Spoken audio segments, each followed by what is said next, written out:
Welcome back. You're watching Weekend Live here on SABC2. Now, Somayya Essack is a contributor to the Gold in Graphite Josie sketchbook, possibly the only sketchbook based on the city and its buildings.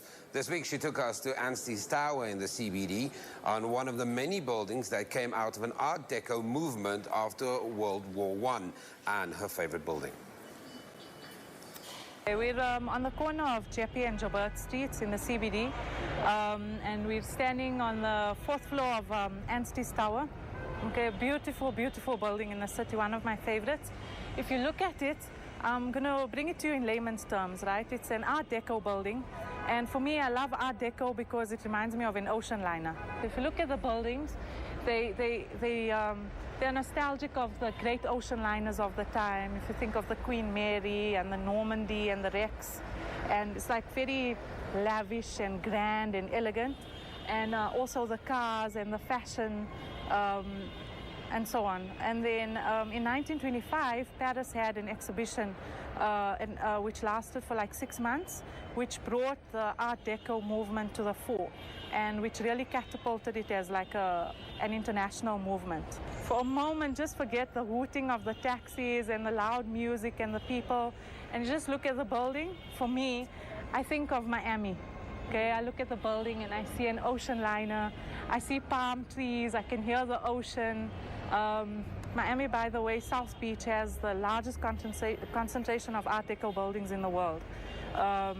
Pinks, yellows, blues, whites. It's like really, you feel like you're on holiday, like you're sipping a pina colada with an umbrella. And you notice the steps, apart from reminding me of a waterfall, a lot of it actually drew from ancient Mayan and Egyptian architecture and styles, because in 1921 they also discovered the tomb of Tutankhamun.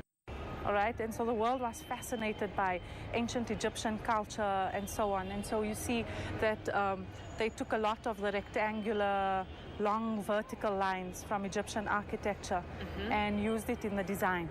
That's why you see that kind of thing happening.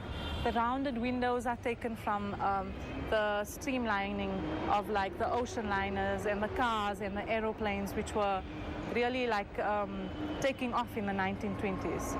Believe it or not, this building was recently refurbished in the 90s. It went through a major overhaul. You will not say, will you? It's really, really sad that the building is in such disrepair, but it's a whole lot better than it used to be, believe it or not. People are actually living here. The interior, the inside, the flats are not bad at all. It's just the outside maintenance. I think the city needs to take more initiative in that regard. It's a sectional title building. So you have a whole lot of owners that own the flats and that rent it out. And you know, tenants are not going to give as much to the maintenance of a building as the actual owner.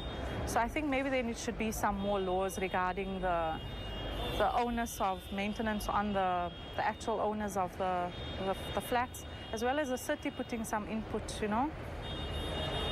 It's sad. It's a great building. Honestly, I love this building. It's sad to see it in this state.